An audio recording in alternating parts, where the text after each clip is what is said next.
Buenas tardes, ¿qué tal? Saludos a todos y a todas los alumnos y alumnas de Literatura Argentina de la EMAC. Espero que estén muy bien. Esta es la última clase antes del receso invernal. Hemos llegado ya a la mitad del año. Creo que en clases también estamos más o menos promediando la mitad de las clases que vamos a tener.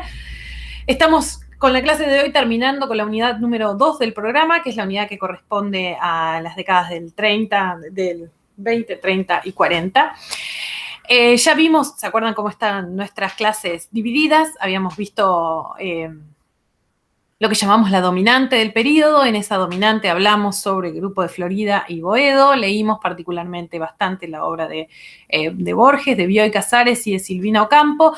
La clase pasada, decíamos, empezamos a caernos de la dominante del periodo cuando trabajamos con Roberto Arlt. Y bueno, esta última clase definitivamente estamos acá consignando cuál podría ser uno de los márgenes, siguiendo esta hipótesis que plantea el programa, uno de los márgenes posibles del periodo, ¿no? De la unidad 2.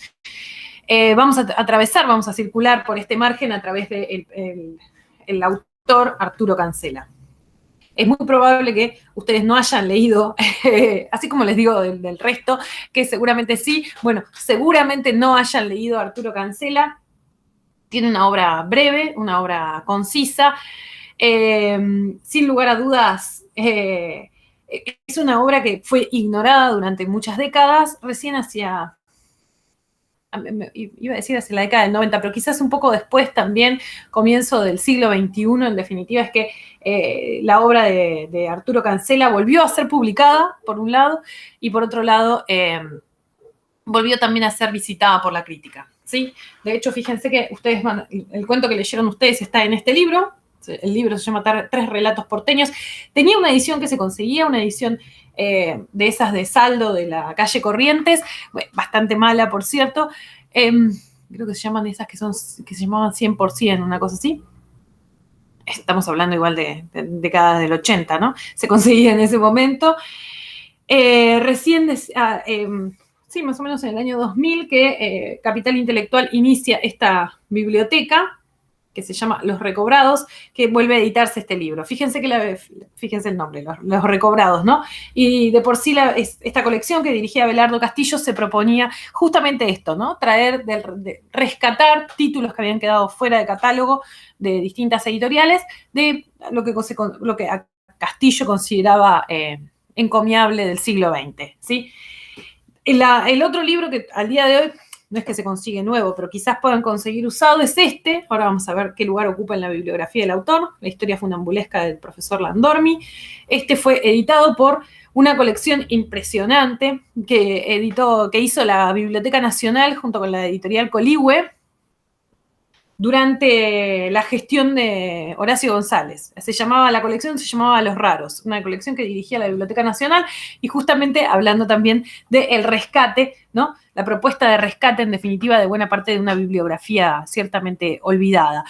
La propuesta para la clase de hoy es, en cierta medida, respondernos a la pregunta de por qué Cancela fue descartado por su contemporaneidad, por qué recobrarlo ahora, por qué, de acuerdo a mi hipótesis un poco advenediza, ¿por qué no podemos, por qué podemos considerarlo uno de los márgenes del periodo, ¿no?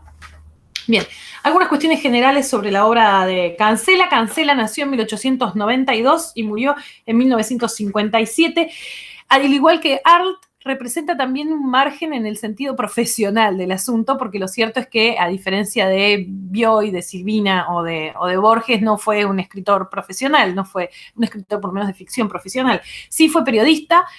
A diferencia de Arlt, fue un periodista del diario La Nación durante bastante tiempo. Junto con su actividad como periodística, trabajó también como profesor y hizo como carrera en eso, llegó a ser inspector de escuelas secundarias, creo que en el 20 y pico, durante la presidencia de Marcelo T. Alvear, ¿no? No doy el dato porque digamos, el dato no es menor, ¿no? Era un cargo político al que accede justamente en la presidencia de Alvear.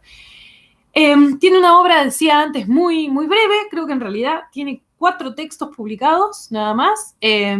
El primero de los que se publicó fue este que se llama Tres relatos porteños, que es del 22. 11 años después salió un libelo, diríamos, un pequeño libro que se llamó Film, y en el año 44 salió La historia funambulesca del profesor Landormi, libro también exquisito, que como les mostraba antes fue reeditado hace no mucho por la Biblioteca Nacional.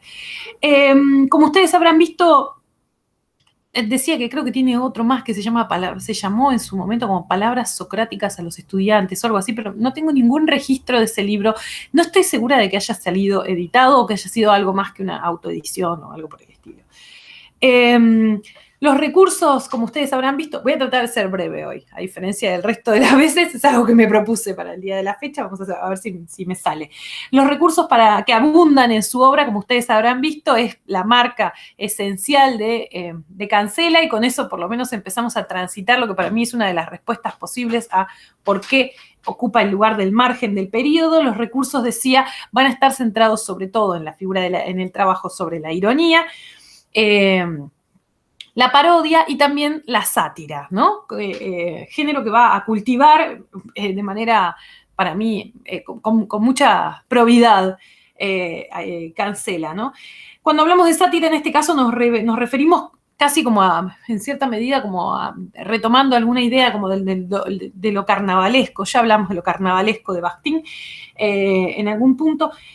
Nos referimos también un género, cuando hablamos de la sátira, también, entre otras cosas, un género, un género que expresa indignación en concreto hacia alguien o algo con un propósito moralizador o burlesco, ¿sí? Vamos a ver entonces cómo podemos pensar el propósito moralizador en el caso de Cancela. Muchos de los críticos... no, los contemporáneos, los que vinieron después, justamente de lo que se lo acusa, digamos, bien o mal, es justamente una mirada como una ironía militante, le decían, ¿no? Casi como una especie de mirada irónica, sistemática sobre todo y todos. Eso le ganó un lugar incómodo dentro de la historiografía de la literatura nacional y le ganó un lugar incómodo además dentro de la crítica. Como yo les decía antes, es una obra que incluso ven que desde lo bibliográfico, ¿no? Desde que no se conseguía la obra, es una obra, decía, que la crítica no tuvo demasiado en consideración hasta la década del 90, más o menos, que empezó a mirarse con otros ojos. Por ejemplo, David Viñas, ¿no? El famoso, ya hablamos 1000 veces de Viñas, porque aparte es alguien cuya opinión respeto mucho en general. David Viñas, decíamos, casi el alma pater del grupo Contorno, lo acusaba a Cancela, le decía que era un niño bien, ¿no? Y escribió un texto, no lo subí al Classroom, el texto, porque es divertido, pero no aporta demasiado, que se llama Cancela, lenguaje, gueto y represión, y así se llama, lo vuelvo a leer porque lo leí medio a desgano. Cancela, lenguaje, gueto y represión, digo por si lo quieren buscar. El texto tiene una carga ciertamente peyorativa, le admite algunos aciertos a Cancela, pero lo cierto es que le reconoce también un lugar incómodo, ¿no? En el que está. Para la misma época hay otro artículo también, digo como para que vean, me interesa, digamos, que vean cómo la crítica trabajó sobre el personaje. ¿Se acuerdan que nosotros también estamos pensando en las caracterizaciones de los modelos de intelectual que representan cada uno de estos escritores, ¿no? Decía, en el caso, Antelo también, del mismo grupo de Viñas, también tiene un texto de la década del 70, si mal no recuerdo, que se llama Cancela, humor, nacionalismo e historia, que tiene también unas cosas interesantes para trabajar. Recién les decía, hacia la década del 90, empieza a tener un lugar preponderante en la crítica, a volver a ser editado, y aparecen ahí una serie de textos de Rodríguez Pérsico, que se llama, que es una de las titulares, es un nombre importante, una de las titulares de la Cátedra de Teoría Literaria 1, creo, de la UBA, Adriana Rodríguez Pérsico, que podríamos pensar casi como se adueñó de la figura de Cancela. Recuerden que eso es muy habitual en general en el ámbito académico, en particular en el ámbito de la UBA. Hay algunos nombres que podríamos pensar como sinónimos de algunos críticos, ¿no? Pienso ahora en Panesi con Hernández, con Felisberto Hernández, o o en Link, con Daniel Link, con Manuel Puig, ¿no? Que ahí hay como unos procesos de, no voy a decir no voy a decir de posesión, pero más o menos. Bueno, es el caso de Rodríguez Pérsico, que podríamos pensar como la analista, vamos a decir, la analista por antonomasia de la obra de Cancela. De ella sí les dejo dos textos, porque son los textos que vamos a seguir, digamos, en la lectura crítica que vamos a hacer de la obra. Dos textos, decía, que escribió sobre Cancela, de los muchos que escribió al respecto. Se los dejo en el Classroom para que los compartan. El primero de ellos tenía ganas de empezar por ahí, comentándoles algunas de las hipótesis de Rodríguez Pérsico al respecto. El primero de los que les dejo es uno que se llama Una poética del desecho y la desubjetivación. ¿Cuál es la hipótesis, en definitiva, de Rodríguez Pérsico? Bueno, Rodríguez Pérsico lo que nos quiere mostrar con este texto es que Cancela tiene una especie de rol disruptivo en el contexto de sus contemporáneos, ¿no? Porque en un contexto que era, digamos, marcadamente nacionalista, ¿no? O que buscaba la validación del ser nacional, lo pongo muy entre comillas, en la mirada sobre todo europea, aparece la figura de Cancela, aparecen los textos de Cancela que impugnan por igual ambas posturas. Voy a explayarme. Por un lado, recuerden ustedes que estamos pensando en la Argentina post-centenario, ¿no? Ustedes recuerdan que en el centenario de la Revolución de Mayo, la oligarquía argentina hizo como una especie de enorme display de sus potencialidades, ¿no? Un poco motivada por cierto chauvinismo, ¿por qué no? Pero también lo cierto es que también un poco presionada por estas clases populares que empezaban, no sé si clases populares, pero estas clases medias que empezaban a hacer presión, ¿no? Porque querían acceder a los cargos sobre todo a los cargos políticos, ¿no? Piensen todos hijos de inmigrantes que habían tenido, de los inmigrantes de las primeras olas inmigratorias, que habían tenido acceso a estudios y demás, que tenían ya un lugar, vamos a decir, respetado, sobre todo en lo que tiene que ver con la economía de la República, y que sin embargo no podían, por el fraude, que esto lo vimos mucho con Martín Fierro, ¿no? Por el ejercicio sistemático del fraude, no podían acceder a esos puestos políticos. Eso vimos nosotros, ejercía una presión sobre la oligarquía argentina, que detentaba el poder sin interrupción desde la Guerra de Pavón, y produjo algunas modificaciones, ¿no? Pero la modificación más importante, sin lugar a dudas, tiene que ver con la ley 1420 del voto universal masculino, ¿no? Voto universal, no. El voto universal masculino. Decía, en ese centenario de la revolución, la oligarquía tiró toda la carne al asador, ¿no? Tiró toda la carne al asador, trató de construir, de hacer sistema de un montón de cosas, ¿no? Después lo vamos a ver un poco. Y en ese contexto, ¿no? Donde estaba, por un lado, eso, y por otro lado, esta obsesión por la validación externa, ¿no? Venían los intelectuales europeos y les preguntaban, ¿y qué es Argentina, no? Casi como si necesitaran que otro les dijera. Bueno, de eso se reía un montón Cancela. Igual también se reía del chauvinismo nacionalista, después lo vamos a ver, pero en ese contexto aparece, decíamos, la figura de Cancela, que propone una suerte que impugna todo, decíamos, ¿no? Impugna la mirada, la validación externa, pero también impugna la identidad nacional. Por eso va a decir Rodríguez Pérsico, la estética propia de Cancela tiene que ver con lo que ella denomina el desecho, ¿no? Lo abyecto de la sociedad, ¿no? El descarte, podríamos pensar, y por otro lado, la desubjetivación. Me interesa después esa idea. Si quieren leerlo, el texto está muy bueno. Aparte repone algunas cuestiones de contexto que están interesantes para leer.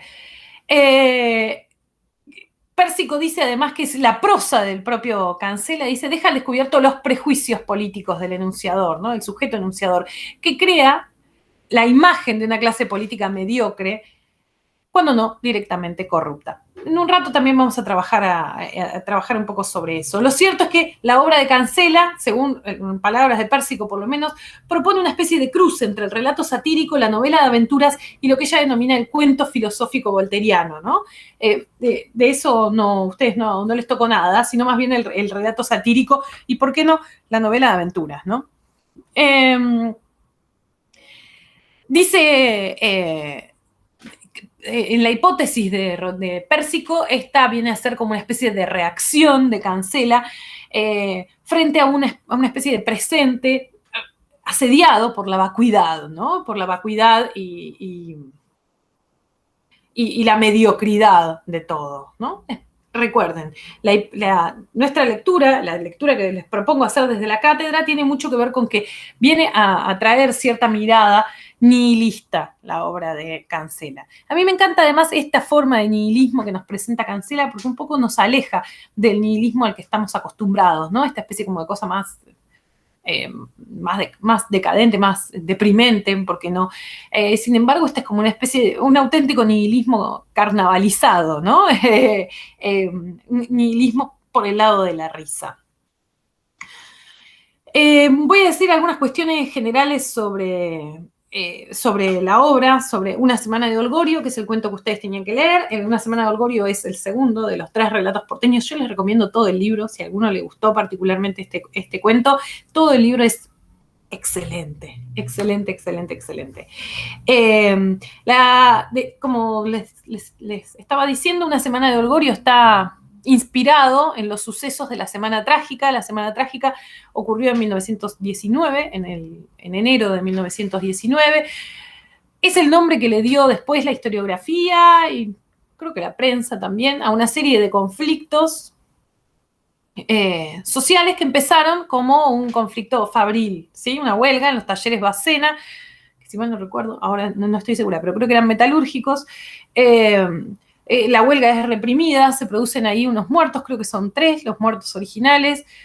Eso despierta como, eso que, digamos, hasta el momento era una lucha concreta, una lucha gremial concreta de una empresa particular, bueno, rápidamente se vuelve, se corre, digamos, ¿no?, de ese lugar y se traslada a toda esta especie de clase que estaba en surgimiento, ¿no? Estaba ahí en ciernes. La clase obrera urbana en Buenos Aires. Quiero que piensen, por favor, muy bien en qué significaba clase obrera urbana en la Buenos Aires de 1919. En general, se trataba de inmigrantes, en general eran de Italia, de España y también muchos del este europeo que venían con sus propias experiencias laborales, pero también con sus propias experiencias de sindicalización, sus propias experiencias políticas, ¿no? E ideológicas. Eso es un poco lo que converge en la Semana Trágica. No terminé de contar los sucesos. Bueno, hay un velatorio de estos 3 que habían muerto en la represión policial. En ese velatorio convoca al grueso de la clase obrera urbana, como decíamos, y ahí entonces se desata una represión brutal que termina con una cantidad de muertos que no se terminó nunca de entender cuántos fueron, pero que fue una represión brutal. Tiene mucha importancia la Semana Trágica, digo, amén de lo que en el texto pueda aparecer. La Semana Trágica tiene una importancia cabal dentro de la historia de la primera mitad del siglo XX. ¿Por qué? Porque muchos historiadores ven ahí el comienzo de la conformación de la clase obrera argentina, ¿no? De la clase obrera, por lo menos de la clase obrera urbana de Buenos Aires. No es que antes no existiera, sino que no tenían experiencias sistemáticas de socialización de las protestas y demás, ¿no? Ahí es entonces el germen iniciático de la organización de los trabajadores. Y por otro lado, también es importante porque con la Semana Trágica, digamos, además de la intervención policial en la represión de la Semana Trágica, se inauguró una triste tradición también de la, bueno, iba a decir de la primera mitad del siglo, pero no, se extendió bastante, que fue la presencia de grupos parapoliciales, en particular de la Liga Patriótica. La Liga Patriótica se estrenó con la Semana Trágica, eran estos que eran como en general eran hijos de la oligarquía argentina, que también un poco acicateados por este ánimo muy chauvinista del centenario, salían con brazaletes argentinos a reprimir por sus propios medios, con sus propias armas, ¿no? Y matar también a los militantes sociales. La Liga Patriótica podemos pensar que tuvo distintas como modulaciones con el correr del siglo XX, desapareció y apareció en varias oportunidades, con distintos nombres, con distintas investiduras, pero muchos de los historiadores van a sostener que es también uno de los gérmenes más importantes de lo que después terminó siendo la AAA, ¿no? Digamos, que no necesita mayores presentaciones, ¿no? El auténtico tristemente célebre, que es la AAA. Bien, ese es el contexto entonces de... Me interesa a mí pensar que tenemos el mismo hito iniciático, la misma piedra fundamental sirve para trabajar, ¿no? Por un lado, para pensar en la consolidación de la clase obrera porteña y como hito también fundamental, piedra iniciática de la Liga Patriótica, ¿no? O sea, A y no A nacen en el mismo momento, en el mismo lugar. Una semana de Holgorio trabaja sobre estos hechos desde una perspectiva claramente y quizás para muchos exageradamente satírica. La hipótesis de Rodríguez Pérsico es que el libro se trata concretamente de un relato de iniciación, ¿sí? Una especie de Bildungsroman. Pero dice Pérsico, ¿no? Pero está despojado de los componentes didácticos. Todo relato de enunciación era en definitiva también una apuesta a punto del ciudadano, ¿no? Una forma de entender cómo el sujeto se volvía alguien provechoso para la sociedad a la que pertenecía. Bueno, lo que dice Pérsico es que ahí está la vuelta de tuerca, ¿no? Es un relato de iniciación, pero que está absolutamente privado de los componentes didácticos que suelen presentar el género, ¿no? O sea, nuestro personaje, para mí el extraordinario Julio Narciso Dilón, al final es verdad que no es el mismo.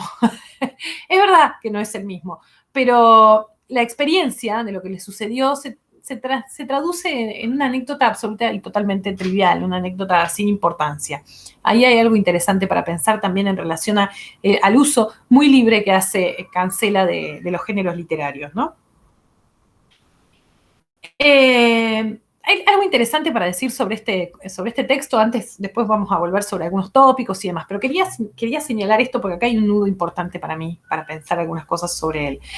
El texto se publicó, decía, ¿no? En el 22, en el libro Tres relatos porteños, pero originalmente, como el resto de los cuentos que están ahí en ese libro, habían sido publicados antes por la prensa. El texto se publicó apenas 2 o 3 meses después de los hechos. Imagínense. Un texto que trabaja sobre un hecho tan traumático, si se quiere, desde una perspectiva satírica. El texto no le cayó bien a nadie en ese contexto, ¿no? Quiero decir, por un lado, la clase obrera, esta que decíamos en ciernes, probablemente igual no fuese el destinatario de esa publicación periódica, ¿no? Pero esa clase obrera, digamos, el hecho traumático y fundacional, en muchos sentidos para ellos, heroico, ¿no? De la conformación de la clase, yo digo nuestra porque es la clase a la que yo pertenezco, ¿no? La clase de los trabajadores, es trabajado desde esa perspectiva tan, si se quiere, liviana. Y por otro lado, la denuncia, aparece la Liga Patriótica, ¿no? Aparece cometiendo un asesinato, y por supuesto de forma muy anticlimática, y aparece también porque no denunciado. Es un texto que estaba llamado a no caerle bien a nadie, ¿no? A ser un texto profundamente incómodo. Yo creo que a mí me interesa, en primer lugar, siempre me interesa pensar en cómo trabaja esto que yo digo siempre, ¿no? Que es el enorme magma que hay entre el mundo de lo real y el mundo de lo ficcional, y todas las posibles combinaciones que se pueden suscitar en ese pantano. Pocas veces tenemos un texto en la historiografía nacional por lo menos, tenemos un texto que esté basado en un hecho real, que sea tan cercano al tiempo de lo que narra, ¿sí? Nosotros vamos a leer después, a la vuelta de las vacaciones, Operación Masacre de Walsh, que las primeras publicaciones, Operación Masacre salió primero publicado también en periódicos, las primeras publicaciones son bastante cercanos a los hechos que denuncia, no tanto, pero bastante cercanos, y sin embargo son tratados con mucha seriedad, ¿no? Y aún así, digamos, buena parte de sus contemporáneos lo acusó de banalización, que es algo que suele pasar cuando la literatura se encarga de un hecho real y sobre todo cuando es de un hecho traumático como este, ¿no? Bueno, al final estás haciendo literatura con eso, bueno, estás tomándotelo a la ligera, a la chacota, bueno, todavía peor. Acá es donde todo explota, donde explota cualquier sensor. Uno puede entender que Walsh haya hecho eso, porque bueno, lo hizo con el objetivo de denunciar y demás. Entonces, digamos, a la resistencia peronista le cayó bien, al resto le habrá caído mal, por supuesto. Pero ¿qué pasa cuando el texto que trabaja sobre el trauma social, en definitiva, lo hace desde la perspectiva del humor? Y ahí es donde tenemos también que pensar algo que me resultaba interesante que pensáramos nosotros que escribimos, que tiene que ver justamente con el humor en la literatura, ¿no? Y acá viene la gran pregunta, en definitiva, ¿no? La pregunta por de qué nos reímos. ¿De qué nos reímos cuando, en este tipo de contextos concretamente, ¿no? Yo tenía un profesor que siempre decía, es muy fácil hacer llorar, porque decía, porque el ser humano en el fondo siempre ha llorado por lo mismo. Desde el origen de los tiempos hemos llorado siempre porque nos vamos a morir, porque en el trayecto antes de morirnos estamos solos, porque amamos y no nos corresponden, o porque somos amados y no podemos corresponder. Todas esas son tragedias comunes a la especie humana que en general suelen producir, porque se muere la gente que amamos, ¿no? En general, decía, suele producir una reacción bastante unívoca, ¿no? O sea, hay excepciones, por supuesto. Está aquel que no se siente conmovido por la muerte de un otro, y bueno, ya contra eso no se puede hacer nada, ¿no? Bueno, está la patología siempre, ¿no? Pero quiero decir, en general es verdad que solemos conmovernos, nos suele provocar dolor lo mismo, ¿no? Esos son universales humanos bastante, que se han mantenido bastante indemnes con el tiempo. Pero no hay nada más variable que de qué nos reímos. La pregunta por de qué nos reímos. No solo porque cada sujeto se pueda reír de cosas diferentes, sino porque además, a ver, la idea de poder reírse de algo para mucha gente es también insultante, ¿no? En el fondo yo creo que lo que no pudieron hacer Viñas y Antelo fue superar el hecho de que Cancela estuviera, digamos, estuviera movido a la risa, a partir de un hecho que es la herida fundacional, el hecho traumático iniciático de la clase obrera argentina, ¿no? Ahí hay algo interesante para pensar. Igual también está bueno para pensar incluso para uno, ¿no? ¿Qué es lo que a uno le mueve a risa? ¿Cuáles son los límites de la propia risa? ¿Sí? Yo tengo un amigo cuya familia tiene una parte de la familia que murió en el genocidio nazi, y que él siempre dice, ¿no? Bueno, a mí me causa risa todo, menos, ¿no? Los chistes sobre el genocidio, la cámara de gas, los jabones, todo eso, dice, no me causa nada de gracia. Bueno, él conoce los límites de su humor. En los límites del humor, ¿no? Y de cómo el humor pasa a ser la ofensa, se juega buena parte también, me parece a mí, de nuestra contemporaneidad, ¿no? Piensen, sin ir más lejos, el atentado a Charlie Hebdo después de haber hecho la tapa, lo mal que caen muchas veces, el juicio que hasta hace muy poco tenía en la revista Barcelona, también por una tapa contra, ay, nunca me sale, es la de los bebitos, no me sale el nombre. Igual por las dudas no lo digo, no vaya a ser que también me coma un juicio. Sí, pero en general, digamos, está mucho del tema, ¿no? El humor es una cuestión muy problemática, y sobre todo muy problemática cuando se la vincula con hechos de la historia, ¿no? Con hechos reales. Ahí a mí me parece que está la gran apuesta jugada del texto, y es una de las razones por las cuales este texto, además de que porque el texto me encanta, me parece que está perfectamente escrito, es una de las razones por las cuales me interesaba traer el texto acá, porque me parece que en algún punto nos convoca a nosotros, como personas que escribimos, pensar en estas cuestiones que tienen que ver con el humor, ¿no? Y hasta qué punto tenemos ganas de jugarnos a nosotros mismos justamente por mover a risa respecto de algo. Bien, volviendo un poco al texto entonces y siguiendo un poco también la mirada de Rodríguez Pérsico, el texto, lo cierto es que aparece también algo interesante, decíamos, ¿no? O sea, se aleja de la dominante, la norma hiperculta, decía, ¿quién fue que leímos el otro día? Piglia, ¿no? La norma hiperculta se aleja de la dominante porque está trabajando sobre un hecho real, porque lo está trabajando desde la perspectiva del humor, cosas que no aparecían en la dominante en general.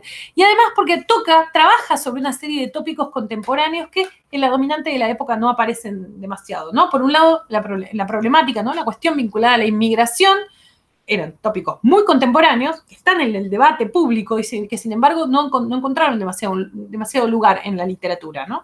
La inmigración, este ascenso del proletariado urbano, ¿no?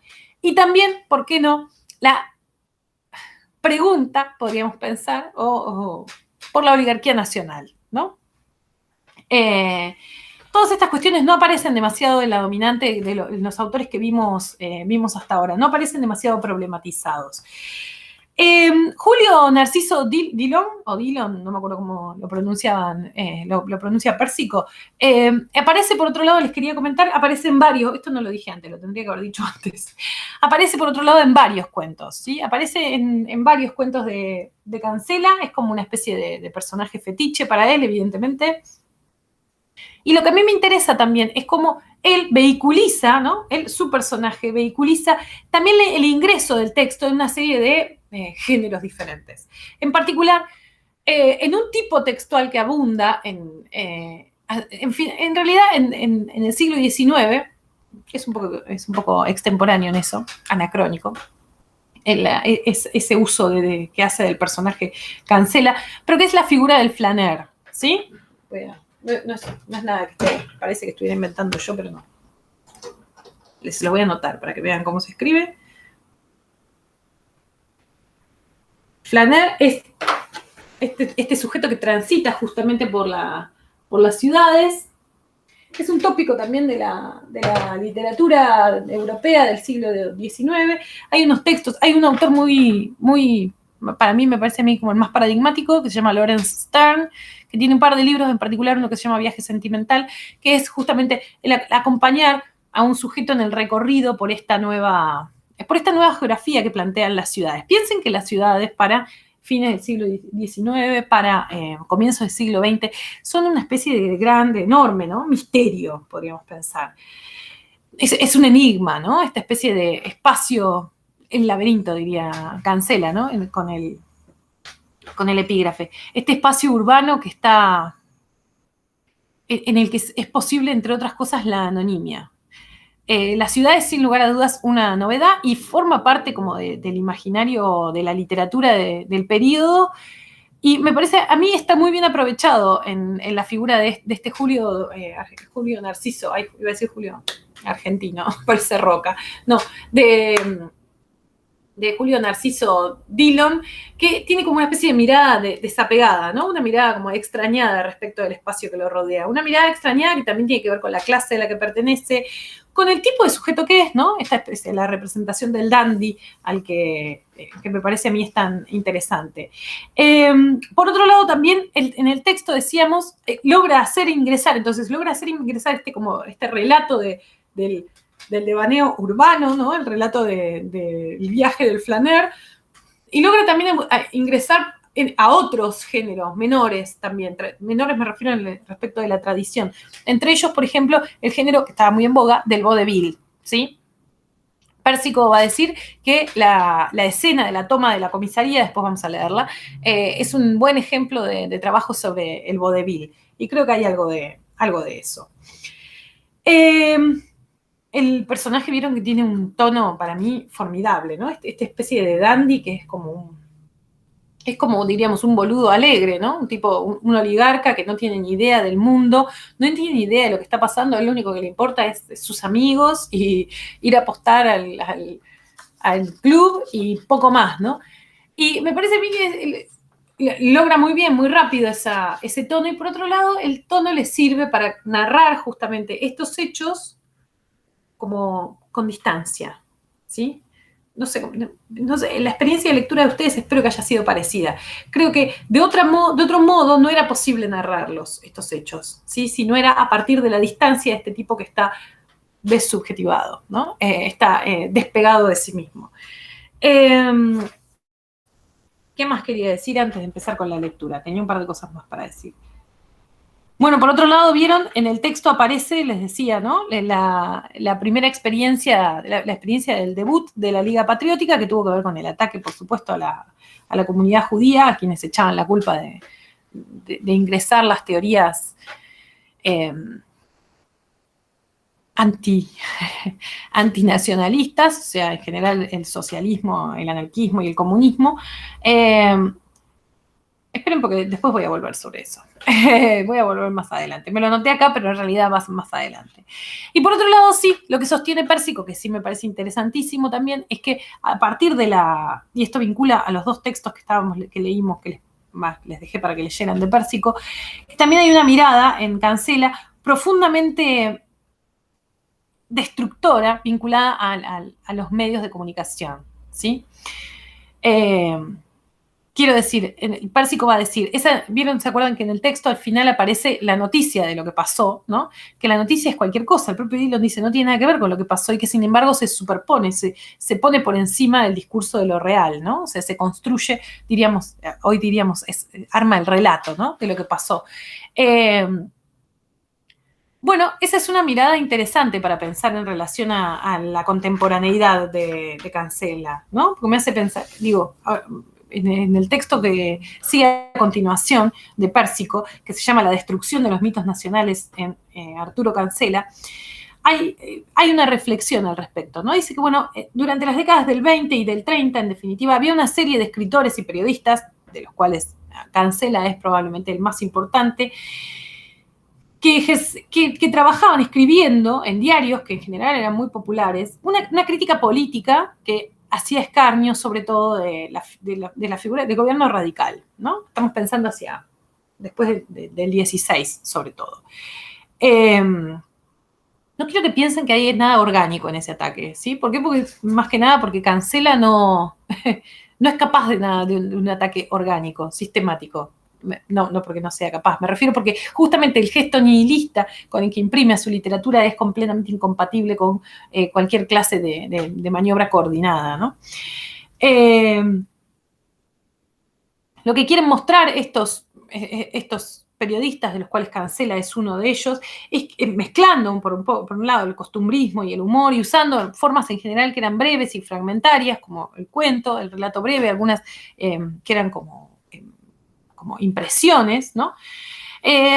Lo que quería mostrar era a un país que está en las ruinas de sus instituciones. ¿Ven? Piensen que estamos todavía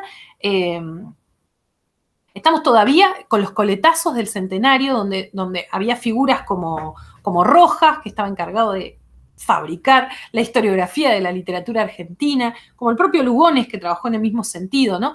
Todos sujetos que construyeron, en definitiva, o terminaron de construir, el mito nacional, el mito de qué es Argentina.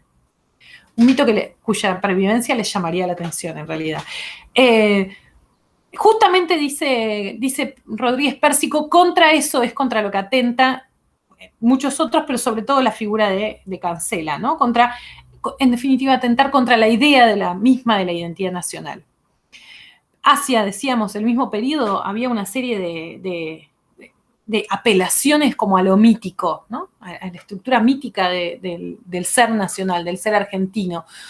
Unos mitos que apelaban desde la figura del gaucho, ¿no? Como este tipo de tierra adentro, que representaba los valores de lo ser verdaderamente nacional y demás, se omitía muy, muy marcadamente que los habían matado, que los habían mandado a la guerra, que los cagaron de hambre en la frontera, todo eso se omitía.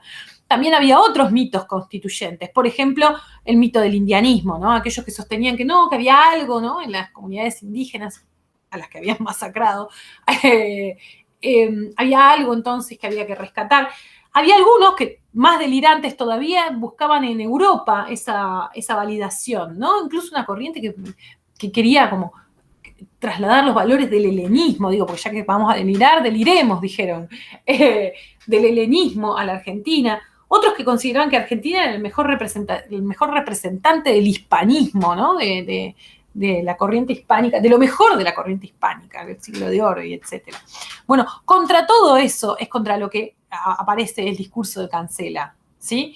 ¿Ven por qué lo vemos dentro del margen? Además, porque es un discurso claramente incómodo, ¿sí? Porque no propone, sino que lo que hace es funcionar como destructor.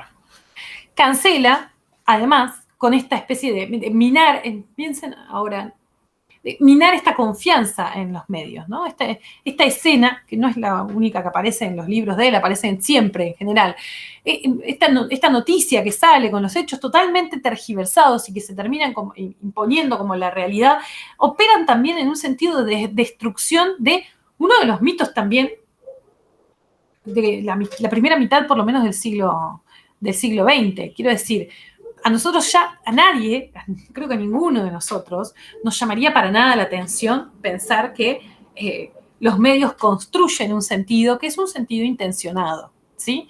Es un sentido que opera con cierta dirección política. Eso lo sabemos, ¿no? De hecho, no esperamos ya objetividad en el periodismo. Bueno, pero eso es algo relativamente nuevo, ¿no? El hombre del 22 y la mujer del 22 buscaban, a ver, en primer lugar creían que había algo llamado la verdad, lo cual, como vimos en alguna oportunidad, se empieza a resquebrajar después de la Segunda Guerra Mundial. Pero además de eso, creían que la función de los medios era transmitir objetivamente lo que sucedía, ¿sí? Bueno, contra eso es contra lo que también escribe Cancela, contra su propia profesión. Hasta ese punto es un gesto nihilista, ¿no? A mí me encanta pensar en ese carácter, como en el carácter profundamente también como, no denuncista, ¿no? Pero como incómodo del texto. Aparte, ¿saben por qué? Porque me hace pensar que en realidad, bueno, después más adelante lo puedo conversar, sí.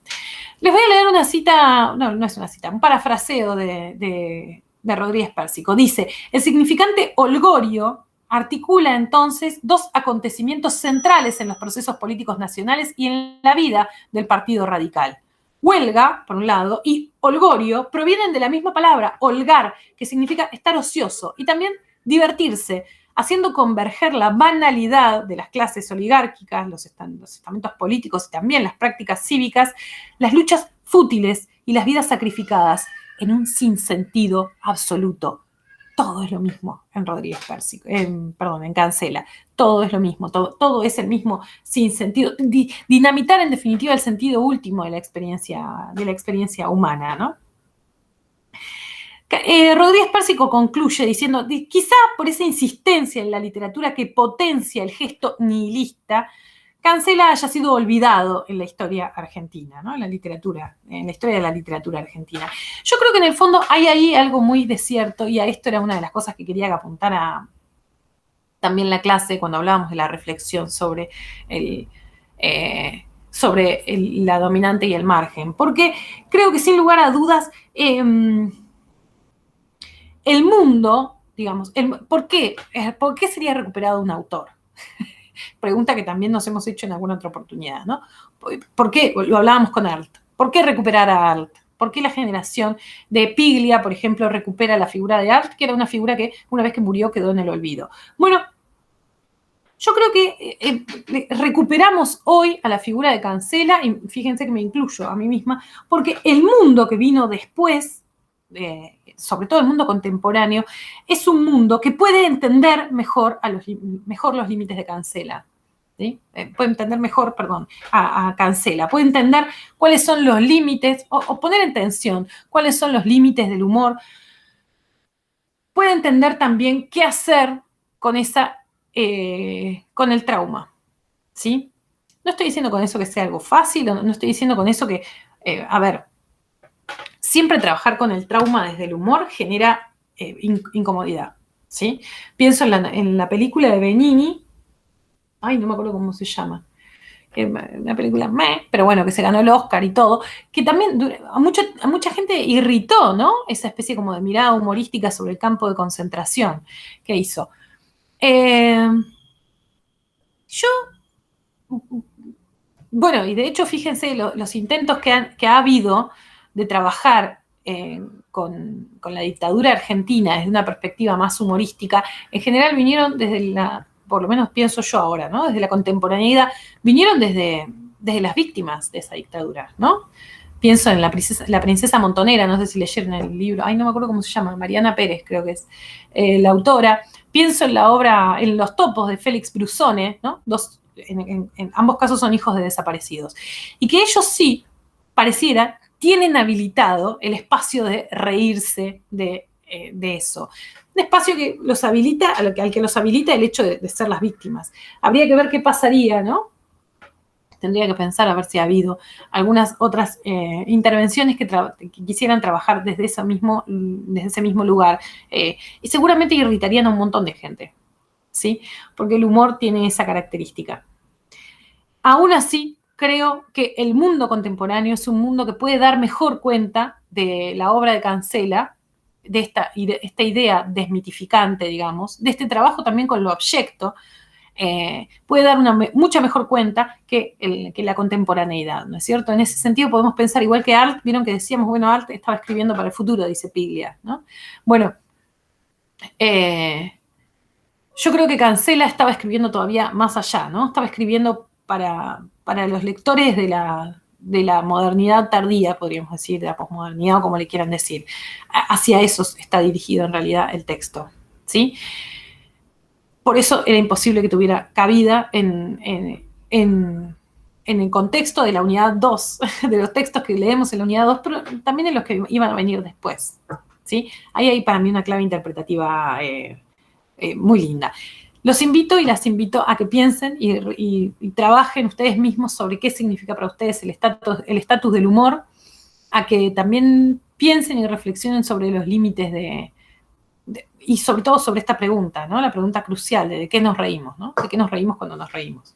Fíjense que yo soy terrible porque yo me río de casi todo y sin embargo yo también encuentro algunos límites. Hay cosas en las que digo, bueno, no, esto no era gracioso. Así que ven que todos tenemos límites para el humor, incluso los que menos lo parecen. Bien, quería leer con ustedes unos fragmentos de una semana de Holgorio. Saben que es un cuento que a mí me encanta con pasión, así que quería leer con ustedes algo de eso, ¿sí? Vamos a leer, no el prólogo, sino, ven que el prólogo está firmado por Cancela, lo escribe en febrero del 19. Había pasado un mes, Cancela, o sea. Capítulo 1, Desgraciado en el juego. Quería que viéramos este capítulo justamente para que veamos cómo se delinea al personaje. Para mí es algo que hace muy bien en el texto. Jueves 9 de enero, día de reunión. Hoy he madrugado de veras. A las 12 estaba en pie. Y pocos momentos después me ponía en camino para el hipódromo. En la esquina de casa he aguardado una media hora larga para tomar un autotaxi hasta que Mauricio, el mucamo, vino a avisarme que había huelga.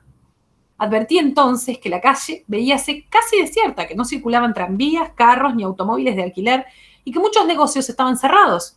Efectos todos que, en el primer momento, yo había atribuido impensadamente a lo temprano de la hora. Fíjense, ven que es un boludo alegre. A lo temprano de la hora. Siempre que yo madrugo, ocurre algo extraordinario. He resuelto el problema de mi traslación subiéndome de viva fuerza a un coche de plaza cuyo conductor, un italiano viejito que se parece al doctor Anadón, quiso negarse a llevarme, pretextando que debía ir a largar. Me arrellané en el asiento y le dije en tono perentorio: «Mira, gringo, si en 20 minutos no me dejas en la puerta del hipódromo, te hago meter preso por maximalista». Era la forma en la que llamaban a estos extremistas, en general a los comunistas, ¿no? Ante esta amenaza mía, el hombre se resignó. Hundióse hasta los ojos su galera abollada, requirió las riendas que había abandonado durante la discusión y, fustigando con violencia a los caballos, dijo entre dientes: «Maximalista, maximalista, te lo facise ve de io, lo maximalismo», ¿no? Ahí bien claro también la figura del inmigrante en este uso también de lo dialectal, ¿no? El italiano dialectal. esta reflexión iracunda de la auriga. Después de eso, además, viene para marcar la distancia la distancia del registro, ¿no? De la auriga. Me ha vuelto a la memoria los tiempos que corremos. Hace días que no leo los diarios, pero a juzgar por las conversaciones del club, la situación se agrava cada vez más. Fíjense quiénes son sus fuentes, las conversaciones del club, ¿no? Perucho Salcedo ha recibido una... Perucho Salcedo se llama.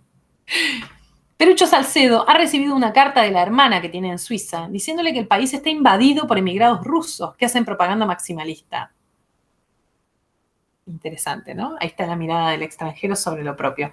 A mí el hecho no me ha sorprendido, porque ya en el tiempo en que Tartarín hacía alpinismo, los rusos se ocupaban allí de trabajos revolucionarios. He llegado al hipódromo poco antes de la 1:30, con tiempo sobrado para almorzar en el restaurante del Paddock. Al descender del coche, advertí que uno de los caballos, el de la izquierda, era blanco, excelente presagio, que recompensé con una buena propina. El cochero, todavía de mal humor, no se dignó a agradecérmela. En otra ocasión eso me habría irritado, pero como recordé que cuando mi acierto de 6 ganadores seguidos jugando derecho había venido también en un coche de plaza, uno de cuyos caballos era blanco, la ingratitud del viejo maximalista me dejó indiferente. Le vi alejarse al paso de su tronco menguado por la ancha avenida con su galera abollada y me quedé pensando en los extraños designios de la suerte. Almuerzo frugal en el restaurante del Paddock, concurrencia lamentablemente escasa. Tarde de guiñé. Confiado en el buen augurio de mi llegada, he jugado como un cronista de sport de diario grande. A la altura de la 7ª carrera me quedan 6 pesos por todo capital. Viaje de exploración por las 3 tribunas. Ni un amigo en lontananza.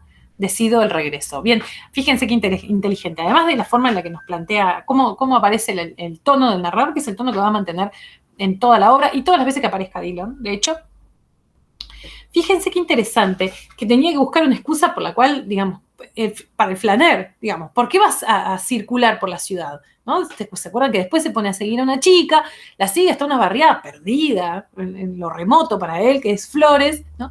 Bueno, ¿y por qué eso? Bueno, porque no tenía plata, se la gastó toda en los caballos porque se dejó llevar por ese designio favorable que creyó ver al comienzo. Al hallarme en la acera de la avenida Vertis y observar la ausencia total de vehículos, fuera de unos pocos automóviles particulares, recuerdo que estamos en huelga y me sobreviene un acceso de indignación ante la profunda estupidez de los huelguistas. Acá viene lo que va a ser seguramente, creo, la única referencia como social que va a hacer el personaje. ¿Por qué se nos hace eso a nosotros? ¿Quiénes son esos nosotros, no? ¿Qué tenemos que ver en los conflictos entre el capital y el trabajo? Nada, por supuesto. ¿Acaso el juego no es precisamente un medio de allanar las inevitables diferencias sociales? El juego es justiciero, eleva al pobre y arruina al potentado.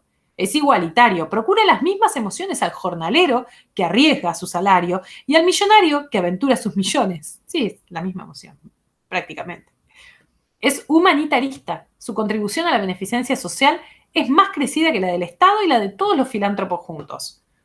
Fuente inagotable de esperanza, es por lo demás un lubricante de las relaciones sociales. Atenúa los odios de clase, da la ilusión al pobre de que su miseria no será eterna e infunde en los ricos la convicción de lo inestable de su fortuna.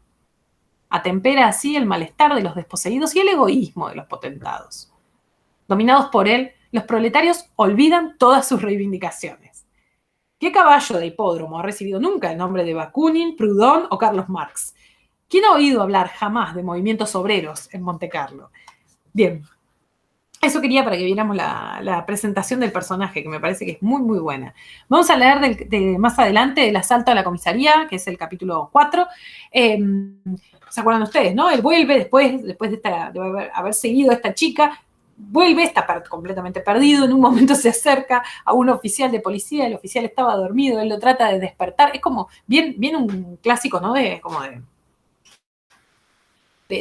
Ahora, lo que va a venir ahora es bien un vodevil, pero un clásico como de los malentendidos, ¿no? Hay una película, a mí me hace acordar mucho no el contenido de la obra, pero la forma en la que está, en la que se trabaja como con el creyendo, me hace acordar a una película espectacular de Martin Scorsese que se llama Fuera de Hora, After Hours, que también es de un tipo que va a una exhibición en el Soho, que no es ni el palo, Soho, el de Nueva York, porque creo que hay otro en Londres, pero este era de Nueva York, va con una chica, con su cita, la pierde a la cita en el medio, le pasa de todo y bueno, en definitiva termina después la mitad de Nueva York persiguiéndolo por distintos lugares, justamente por el creyendo, ¿no? En el que va cayendo. Tiene como la misma mecánica. Bien, entonces le trata de devolver el arma que se le había caído al policía, que se durmió, el policía pensó que lo estaba apuntando, él termina en la comisaría, creen que está tomando la comisaría. Quiero aclarar que la toma de la comisaría sí es un hecho real, ¿no? Un hecho que también forma parte de los sucesos de la Semana Trágica, ¿no? Lo que hace acá la mirada desmitificadora de Cancela es poner en los orígenes de esa toma, que es también una gesta de la clase obrera, a un boludo alegre como Dillon, ¿no? Esbozo un saludo en la oscuridad. Le dirijo las buenas noches. Estamos acá en el capítulo 4, un poquito más adelante, ¿no? O sea, él se está acercando al policía. Esbozo un saludo en la oscuridad, le dirijo las buenas noches con una amabilidad exquisita y como no me contesta, le tiro suavemente de una manga. El agente sigue ensimismado. Un tirón más fuerte casi le hace perder el equilibrio, que sin embargo mantiene, pero abandonando el Mauser. Con una galantería infinita me inclino para recogerlo, cuando el vigilante, estupefacto, retrocede 3 pasos, desenfunda un revólver y comienza a tiros contra los árboles del paseo central. A pocos metros suenan otras detonaciones y algo más lejos una descarga cerrada. El vigilante ha terminado las balas de su revólver, da media vuelta y huye velozmente a calle adelante. Yo le sigo porque tengo por sistema nunca tomar una dirección contraria a las de la autoridad y además porque debo entregar el Mauser a su dueño. Mientras corremos, las detonaciones se suceden unas a otras con una rapidez vertiginosa. En las calles laterales se oyen disparos aislados de Mauser y una estruendosa algarabía de ladridos alborota el barrio. Fíjense todo lo que causa él, ¿no? Nos acercamos al lugar donde más nutrido es el fuego. El vigilante, que me sirve de señuelo, desaparece de pronto en una puerta cochera y yo me precipito en su seguimiento. Salvamos en una exhalación un ancho zaguán oscuro y nos hallamos en medio de una baraúnda indescriptible. Gritos, descargas, juramentos, corridas, estrépitos de cristales rotos. La luz se enciende y se apaga varias veces, pero veo lo suficiente para darme cuenta de que estoy en una comisaría. Me apelotono en un rincón del patio y aguardo a que pase la tormenta. Capítulo 5. Alto el fuego.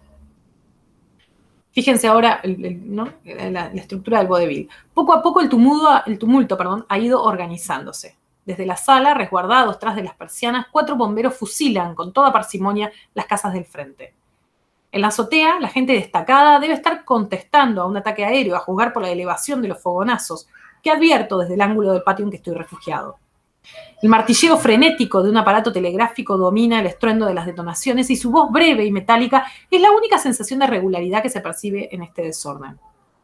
Repentinamente, de la oscuridad de un cuarto, surge una silueta voluminosa que, dirigiéndose a mí, me toma del brazo y exclama: ¿Qué hacen? ¡Vamos a defender la entrada! Y luego, encarándome de un grupo de agentes que se disimulan en el ángulo opuesto al mío, vocifera: a ver, esos bancos, crúcenlos a la entrada, ahora va a defender la comisaría. Todos adivinamos la intención. Él que es el causante de la supuesta, del supuesto asedio, ¿no? Todos adivinamos la intención. Corremos hacia los 2 bancos de plaza dispuestos fuera de las oficinas y los atravesamos volcados a la terminación del ancho zaguán. Una mesa, un sillón de escritorio y un retrato terminan por dar cierto carácter a la barricada. El último elemento de trinchera que aporta un sargento fornido y retacón es una pequeña barrica que, después de vacilar un momento sobre aquel bric-a-brac, se resuelve pesadamente a ir rodando por el zaguán hasta el centro de la calle, donde un profundo bache la obliga a dar una voltereta, sentándose lejos de nosotros como un perro desobediente. Nos agazapamos detrás de la improvisada fortificación y, como la silueta voluminosa que nos dirige nos ordena hacer fuego, disparo mi Mauser contra la desobediente barrica. Ahora dispara. El estrépito me enardece, como al 5.º disparo, noto que me faltan municiones. Me pongo de pie gritando: ¡una cartuchera! Pide las municiones. Inmediatamente el sargento fornido y retacón se me cuelga de los hombros como un chimpancé, berreando con viril angustia: ¡no sea temerario! ¡Abájese, niño! Yo me resisto. Un oficialito, emocionado por esta escena de fraternidad heroica, exclama muy rápidamente con voz de tiple: ¡viva la patria! ¡Viva la patria! ¡Viva la patria! El comisario, porque esa silueta voluminosa y autoritaria es la suya, grita a su vez: ¡adelante, adelante!, a pesar de que nuestras propias defensas nos impiden avanzar un solo paso. La guardia de la azotea se asoma a ver lo que ocurre, así como los bomberos de la sala, e inmediatamente un silencio mortal se extiende en torno nuestro. Aguardamos un momento la respuesta del enemigo y como no se produce, el comisario vocifera: ¡alto el fuego! Oh, fecundidad del silencio. A los 15 segundos de sosiego, los 7 denodados defensores de la barricada nos convertimos en 20, en 40, en 100. En el patio pulula una multitud heterogénea: bomberos, oficiales, vigilantes, soldados del escuadrón y ordenanzas de policía. Aunque nadie dispara un tiro, el comisario sigue ordenando imperiosamente: ¡alto el fuego! ¡Alto el fuego! Una trompa del escuadrón, de soberbia y apostura y altas botas granaderas, emboca el clarín e interpreta la orden con el toque reglamentario. Inmediatamente, la guardia de la azotea hace una descarga cerrada. Comienzan a oírse disparos en toda la casa y nos hallamos envueltos en una batahola formidable, mientras los 4 bomberos de la sala prorrumpen en carcajadas estruendosas. Son ellos mismos los que disparan, ¿no? Fíjense lo que es terrible en realidad lo que dicen, ¿no? Bueno, es todo ellos. Quiero leer con ustedes el interrogatorio. Acá, en el capítulo 8, un interrogatorio. Evidentemente debo estar convicto y confeso, acá, porque me invitan a sentarme. Mis confesiones, como las de Rousseau, atraen el interés general. Las autoridades de la comisaría me rodean y un oficial me ofrece un cigarrillo. Ante esta galantería veo el cielo abierto y comienzo a protestar de mi inocencia. Súbitamente las caras se tornan hoscas. El oficial no me entrega el cigarrillo y presiento que me van a expulsar del sillón. Cambio de táctica. Hago esfuerzos por sonreír socarronamente y digo que solo deseo contar mi historia a los empleados superiores. Estos, halagados en su vanidad, desalojan el despacho y una vez entornadas las puertas vuelven a reunirse en torno mío. Me apodero del cigarrillo ofrecido y solicito desenfadadamente una taza de té con bizcochos. Sin eso, no puedo hablar. Me traen un vaso de cerveza y 2 sándwiches. Mientras repongo mis fuerzas, me pregunto cómo salir del paso. Recuerdo la conspiración de la pólvora, la conjugación de Fiesco, el complot de Álzaga. Nada me sirve. Por suerte, llega el voluminoso comisario, quien se dispone a interrogarme con toda solemnidad. ¿Cómo se llama usted? Julio Narciso Dillon. Ese apellido no es de aquí. No, señor. Es verdad, soy de origen boliviano. ¿Es usted catalán? Fíjense, ¿no? Ahí empieza el racismo, ¿no? Todos los sospechados de maximalismo eran, en general, europeos, muchos catalanes, y también mucho de Europa del Este. ¿Es usted catalán? No, señor. ¿Ruso? Tampoco. ¿Italiano, francés, alemán? Nada de eso. ¿Cuál es su nacionalidad? Soy argentino. ¿Hace mucho que está radicada su familia en América? 2 siglos. ¿Cómo dice? 200 años. El comisario cuchichea con los oficiales, se sonríe y me pregunta: ¿su abuelo paterno qué fue? Diputado al Congreso de Tucumán. ¿Por qué provincia? Potosí. Grandes carcajadas del auditorio. El comisario hace esfuerzos por mantener la seriedad y dice: Potosí no es una provincia, es una calle. Me encojo de hombros y me sonrío con una estupidez incomparable. No estoy con ánimo para lanzarme en una disertación histórica. Que el comisario crea lo que le parezca conveniente. El interrogatorio prosigue. Cada vez que intento defenderme de la terrible acusación que pesa sobre mí, me quitan la palabra. El comisario me dirige a preguntas insidiosas que no tienen respuesta. Por último, recapitulando los debates, me dice: si usted es inocente, ¿por qué se introdujo subrepticiamente en la comisaría? ¿Por qué profirió gritos subversivos? ¿Por qué intentó desarmar al sargento? Y antes de que pueda replicar, me hace conducir al calabozo. Todas preguntas sumamente válidas, sargento. Comisario va. Vamos a leer, por último, quería leer con ustedes justamente la escena de la Liga Patriótica, que me parece que es también muy interesante. Se rompe el tono y quería también que viéramos cómo aparece el trabajo sobre esto, ¿no? Cómo también en esto hay como una especie de desubjetivación. Capítulo 9, Hands Up, se llama el capítulo.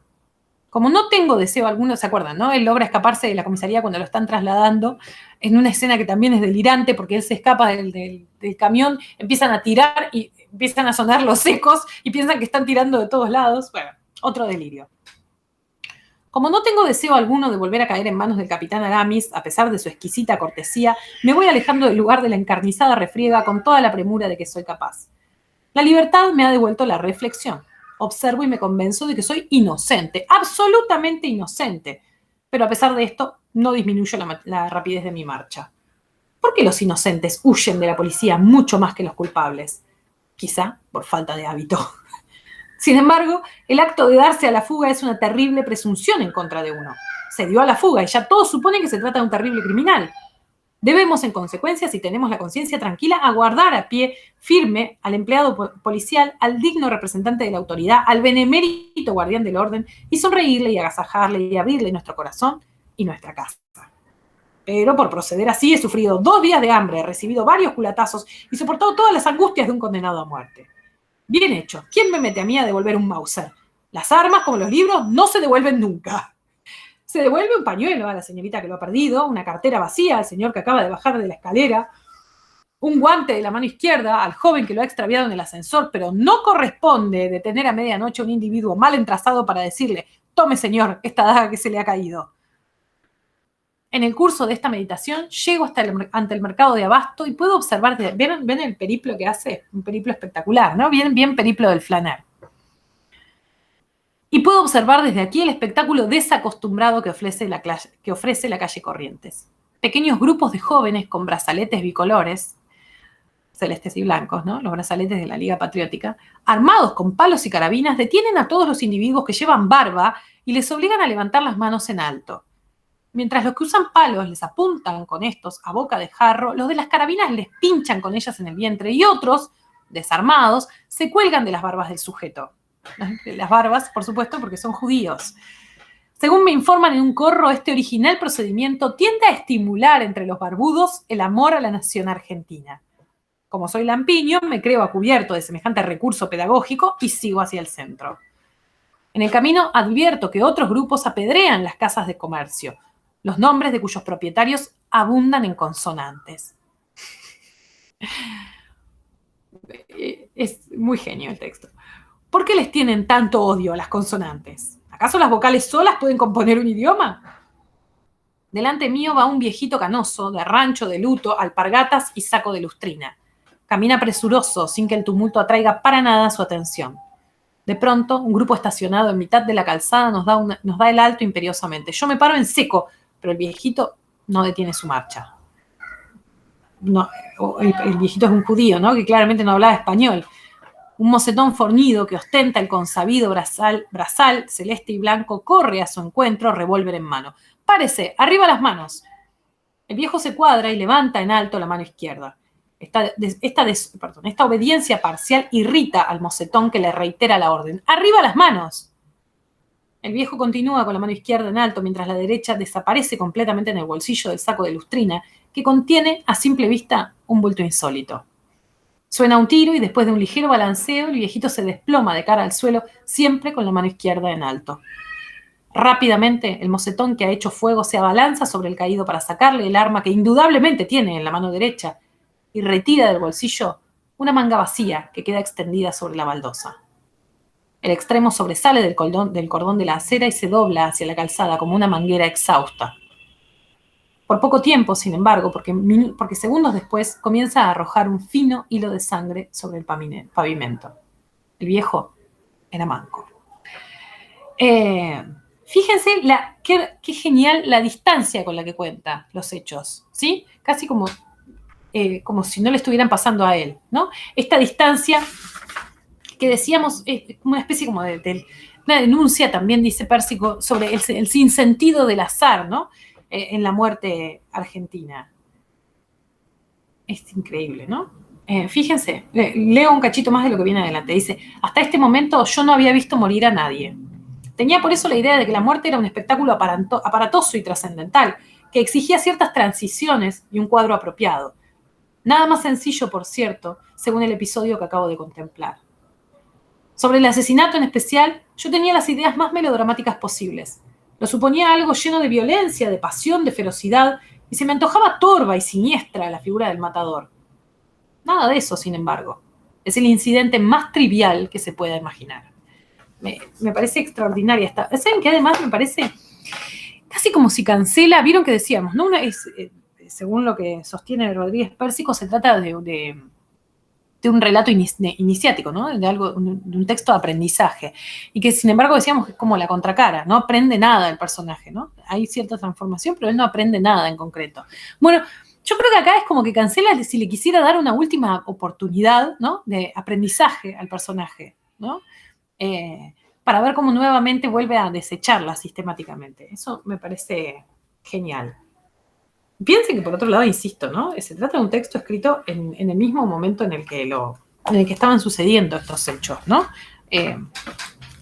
La poca gracia que habrá causado en su contemporaneidad.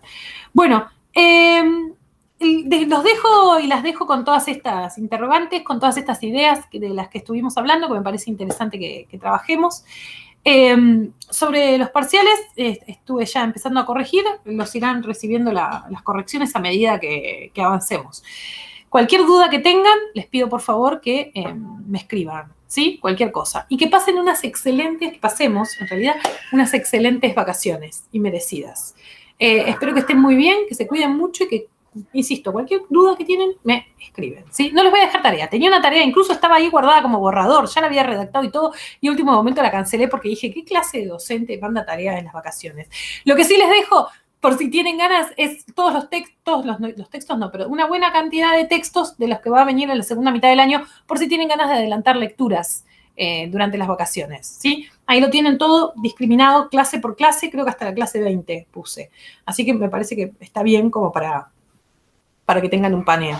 Después de la clase 20 en adelante, yo tengo un bosquejo de qué es lo que quiero hacer, pero también me va a interesar alguna interacción con ustedes para ver qué es lo que a ustedes les interesaría ver dentro de las posibilidades que tenemos. Ya hemos hecho una buena base vinculada sobre todo al trabajo con esto que nos interesa, que es la tradición también. Bueno, nos vemos, cuídense mucho y hasta prontito. Pásenla lindo, ¿eh?